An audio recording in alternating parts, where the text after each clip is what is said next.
Hi, after the colonoscopy, ito ang diagnosis. At medically speaking, nakakalungkot, nakaka-alarm.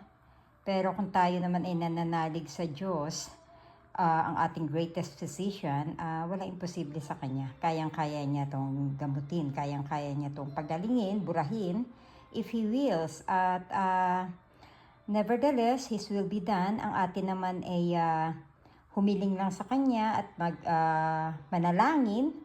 Sabi naman niya, your prayer and supplication be made known with thanksgiving. Ipaabot natin sa Kanya.